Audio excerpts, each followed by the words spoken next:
औज़ुबिल्लाहिमिनश्शैतानिर्रजीम बिस्मिल्लाहिर्रहमानिर्रहीम। सूरह फातिहा की आखिरी आयत का आखिरी हिस्सा की आज हम तफसीर देखेंगे इंशाअल्लाह।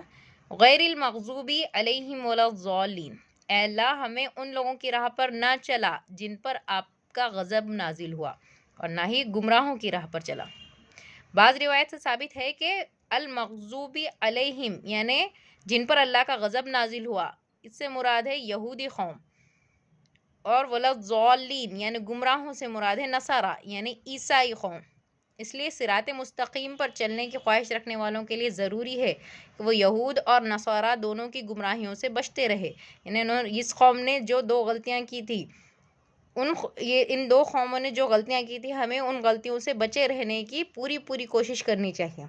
यहूद की बड़ी गुमराही ये थी कि वो जानते पूछते सही रास्ते पर नहीं चलते थे, और आयत इलाही में तहरीफ और हीला करने से गुरेज नहीं करते। यानी हर बार जब भी अल्लाह की आयतें उनके सामने बताई जाती उसमें एतराज़ात करते थे वो, और अपने अहबार और रुहबान को हराम और हलाल तस्लीम करने के मजाज समझते। यानी हराम और हलाल ठहराना उनके यहाँ उनके रहनुमाओं का काम समझा जाता था, जबकि हराम और हलाल करने का हक़ तो अल्लाह के पास है, अल्लाह की ही हुकूमत है, और वही कहेगा कि कौन सा काम हमारे लिए हलाल है और कौन सा हराम है।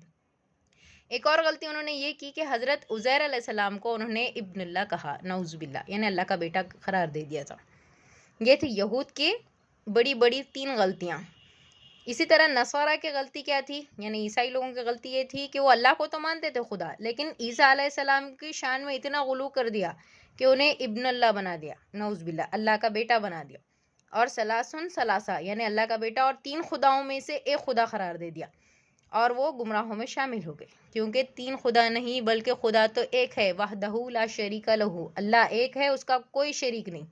हमें इन गलतियों से बचने की पूरी तरह कोशिश करनी चाहिए और अल्लाह ताला से हमेशा सिरात मुस्तकीम पर चलने की हिदायत मांगते रहना चाहिए। ऐ अल्लाह हमें इन सारे गुमराहियों से बचाए रखिए, आमीन। इस सूरह के आखिर में आमीन कहने की बड़ी फजीलत बयान की गई है।